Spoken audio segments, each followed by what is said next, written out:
मैं अपने माता पिता की कसम लेके कहता हूं, बोलो जय श्री राम। थोड़ा और उठा के बोलो जय श्री राम। थोड़ा और उठा के मुट्ठियों को बंद करके बोलो जय श्री राम। भारत माता की। आदरणीय कैलाश चौधरी जी की आज की नामांकन रैली में मंच पर विराजमान सभी राजनीतिक क्षेत्र के सभी प्रबुद्धजन, राजस्थान सरकार और केंद्र सरकार के सभी मंत्रीगण में आप सभी के चरणों में एक साथ ही प्रणाम निवेदन कर देता हूं। आप सभी को प्रणाम। सामने उपस्थित मेरे पिता तुल्य बुजुर्ग, युवा मित्र, माताएं बहनें, आप सभी के चरणों में कोटि कोटि वंदन करते हुए और संक्षिप्त में अपनी बात करने के लिए आया हूं और मैं अपना मित्र धर्म निभाने के लिए आया हूं।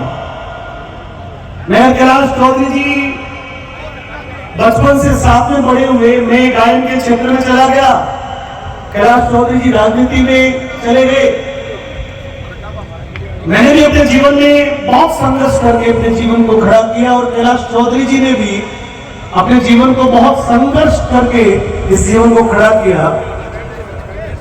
एक बार फिर ये अवसर आया है कि मैं अपने मित्र धर्म की बात को आप लोगों तक पहुंचाने के लिए इस मंच पर खड़ा हूं। इन दिनों में बहुत सारी बातें जो है वो सोशल मीडिया के माध्यम से दुनिया तक पहुंच रही है। युवा लोग बैठे हैं, बुजुर्ग लोग बैठे हैं, जब हम सेल्फी लेते हैं तो कई बार हमारा जो फोटो है, हमारी शक्ल है, वो सेल्फी में हमको लगती है कि थोड़ी काली आ रही है। कई बार लगता है कि जितना खूबसूरत हो उतना नहीं आ रहा, या फिर कई बार ये होता है कि मैं जितना खूबसूरत नहीं हूं उससे ज्यादा खूबसूरत दिखाई दे जाऊं। ये तो पिछले 3-4-6 महीनों में राजस्थान में कुछ ऐसी हवाएं चली कि मैं मोबाइल के माध्यम से जो मैं हूं नहीं, मैं लोगों को वो दिखाने का प्रयत्न करूं।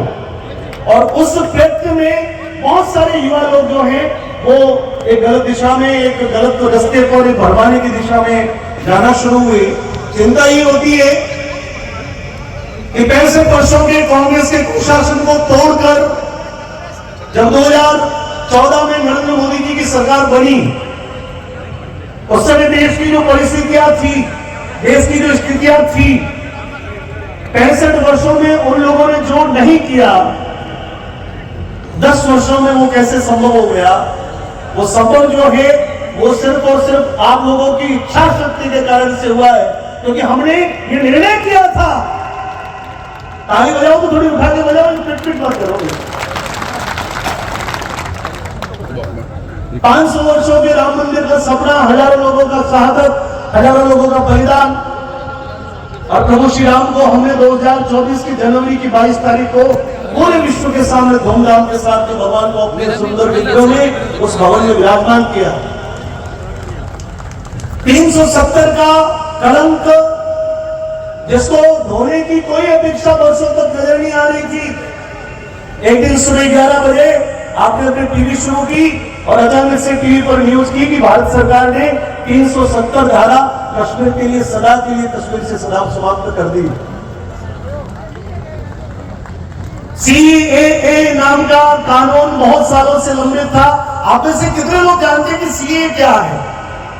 जिनको पता है वो हाथ खड़ा करो। अच्छा, जिनको पता नहीं है वो हाथ खड़ा करो। धन्यवाद।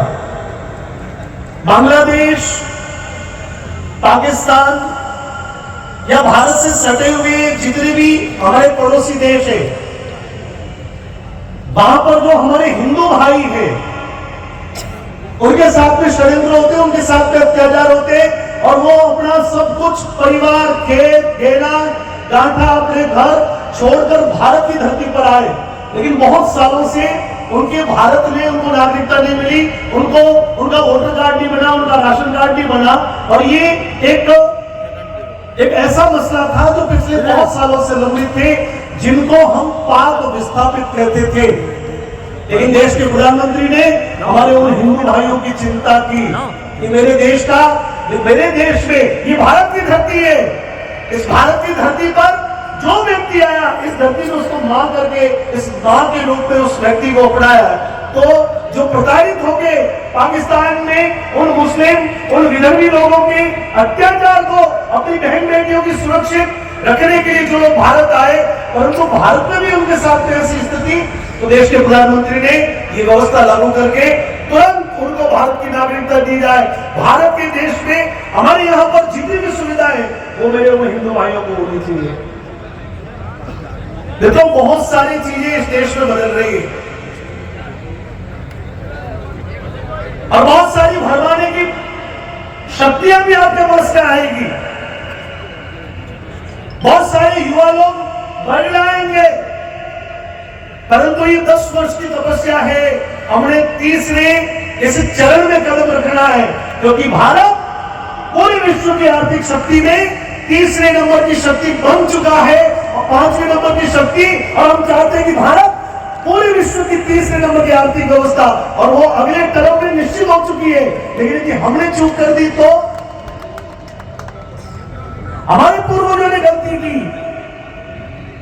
उसका दंड 1 साल नहीं, 5 साल नहीं, 10 वर्ष नहीं, उसका दंड हमें 60 वर्षों तक, यानी एक पीढ़ी खत्म हो गई, एक पीढ़ी समाप्त हो गई, दूसरी पीढ़ी की आयु हो गई। तो मिटाने के लिए देश में एक ऐसी शक्ति की आवश्यकता थी जो मोदी के नाम से हमने स्थापित की, और आज यहां से आगाज होगा, यहां से शुरुआत होगी, और ये शुरुआत शुभ बेरा में हुई है।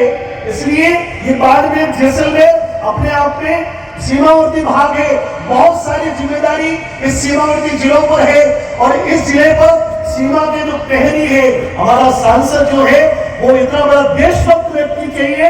हमारा सांसद, हमारा व्यक्ति दिल्ली में जाके इस बॉर्डर की समस्याओं को उठाने में सक्षम हो। मैंने कैलाश जी के जीवन को बहुत करीब से देखा। 6 महीने पहले मैं दिल्ली था, एक दिन रात्रि का वक्त था, लगभग 7 बजे का समय था, तो इन्होंने मुझे बुलाया कि 7 बजे मैं मिलूंगा, लेकिन उस दिन ही रात को 10:30 बजे वहां आए। मैंने कहा भाई साहब क्या, बोले कि केंद्र सरकार ने किसानों को मुआवजा देने का निर्णय किया। मैंने कहा क्या हुआ, बोले कि लगभग 65 से 70 करोड़ रुपए के बीच में राजस्थान के अपने क्षेत्र बाड़मेर जैसलमेर के लोगों को लगभग मुआवजा दिया जाएगा। मैंने कहा कैलाश जी इसमें तो 2-2.5 भी नहीं मिलेंगे। मैं ईश्वर की शपथ लेके कहता हूं, माता रानी भटियानी का बड़ा भक्त हो, बाबा रामदेव जी महाराज का बड़ा भक्त हो, मैं इन देवी देवताओं की सौगंध खा के कह रहा हूं कि रात को उस समय के इनके जो मंत्री, कैबिनेट मंत्री, दोनों साहब के साथ में बैठकर 546 करोड़ रुपए किसानों के खाते में इन्होंने सैंक्शन करवाए, और मित्रों उसके 30 दिन आपके खाते में, किसी के खाते में 65,000, किसी के खाते में 55,000, ये किसान निधि जो है आप तक पहुंची है। तो ये तो संकल्प है। कई लोग अभी इन दिनों मजाक में कहते हैं कैलाश जी ने क्या करवाया।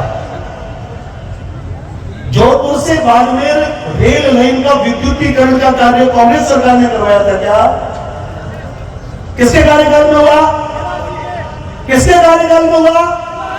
किसके कार्यकाल में हुआ?